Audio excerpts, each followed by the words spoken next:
Saudara Menko Kemaritiman dan Investasi Luhut Binsar Panjaitan beberapa hari yang lalu bilang kalau Komisi Pemberantasan Korupsi alias KPK sudah mengantongi nama-nama perusahaan.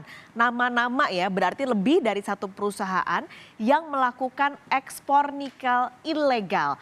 Tapi siapa-siapa saja nama-nama perusahaan tersebut belum mau diungkap. Nah sebelumnya saudara, saya coba ingatkan lagi kalau KPK pernah bilang ada dugaan ekspor nikel ilegal.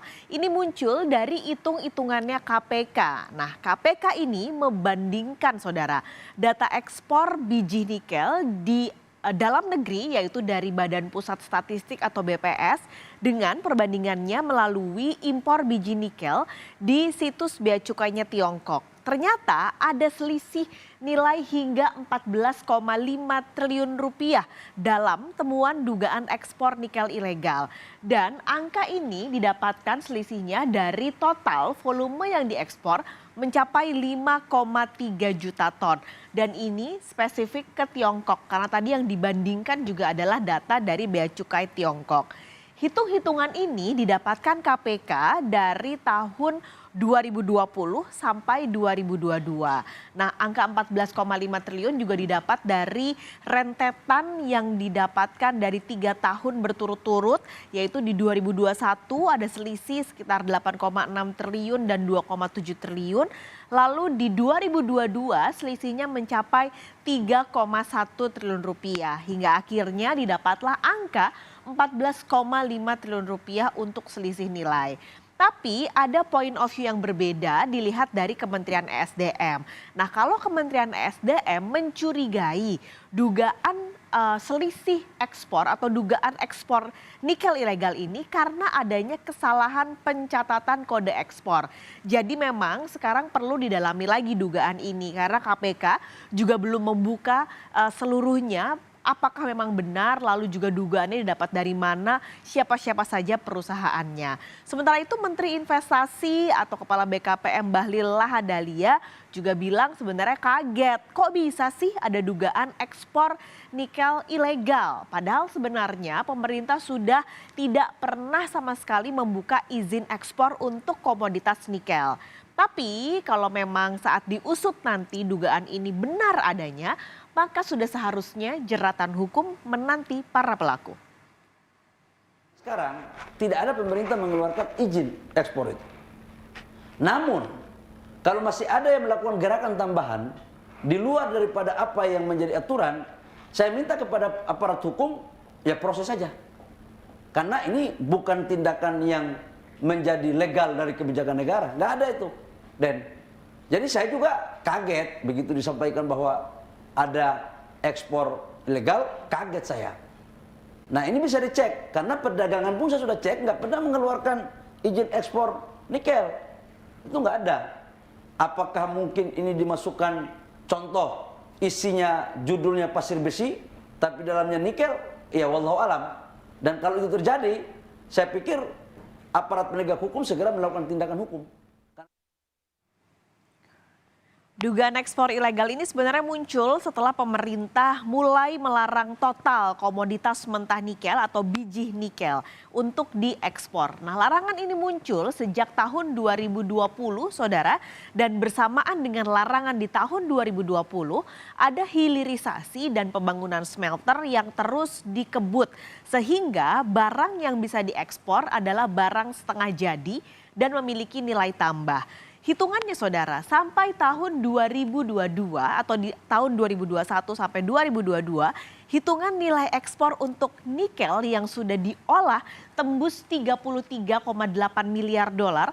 Kalau kita rupiahin dengan kurs sekarang artinya sekitar 514 triliun rupiah.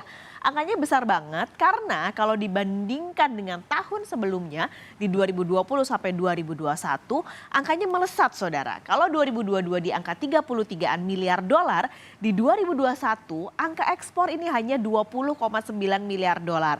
karena baru sebagian yang hilirisasi bisa diekspor. Nah, bandingkan lagi ketika tahun 2019 belum ada larangan ekspor biji nikel, yang artinya ketika diekspor barangnya barang mentah yang didapat oleh Indonesia atau pendapatan negara hanya 3,3 miliar dolar. Jadi Anda bandingkan dengan sekarang berarti pendapatannya bertambah 10 kali lipat. Nah, karena angkanya udah di segini di angka 2000 atau di tahun 2022, tahun 2023 pemerintah lebih ambisius lagi menargetkan ekspor nikel bisa mencapai 38 miliar dolar atau sekitar 592 triliun rupiah. Meskipun sebenarnya sekarang nih harga nikel dari awal 2023 sedang turun atau cenderung landai harganya. Lalu kalau kita bicara hilirisasi, ini kan terus diupayakan supaya Indonesia bisa keluar dari jebakan negara berpendapatan menengah.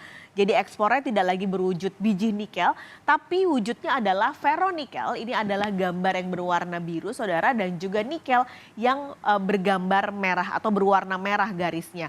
Kalau Anda lihat angkanya dari 2019 terus meningkat secara signifikan, bahkan untuk ferronikel angkanya untuk pendapatan nilai ekspornya mencapai 8,7 miliar dolar. Sementara di tahun 2022 nikel dan barang daripadanya ini mencapai 3,5 miliar dolar. Jadi memang ferronikel ini yang lebih banyak atau yang paling banyak diekspor ke negara-negara terutama adalah negara Eropa. Makanya negara Eropa juga sempat ketar-ketir ya dan menggugat Indonesia soal kebijakan ini.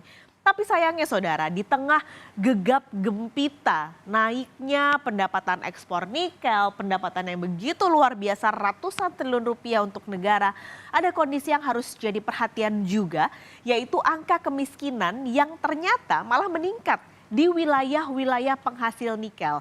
Artinya pertumbuhan industri nikel ini tidak serta-merta berdampak pada penduduk yang sebenarnya sumber daya alamnya dikeruk untuk pendapatan negara. Kami berikan contoh ada 4 wilayah yang menjadi salah satu sumber terbesar untuk nikel. Ada Sulawesi Selatan, Sulawesi Tengah, Sulawesi Tenggara dan juga Maluku. Grafik berwarna merah adalah angka terkini yaitu di Maret 2023, sementara grafik berwarna kuning adalah September 2022.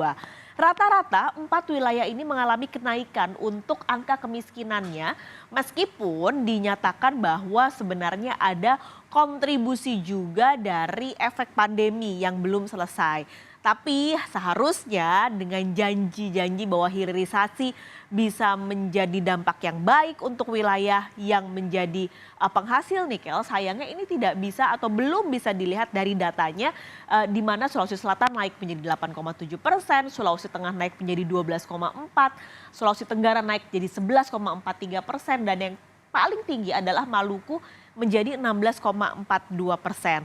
Ada lagi soal janji tenaga kerja lokal yang seharusnya ketika ada smelter, ada hilirisasi bisa diberdayakan.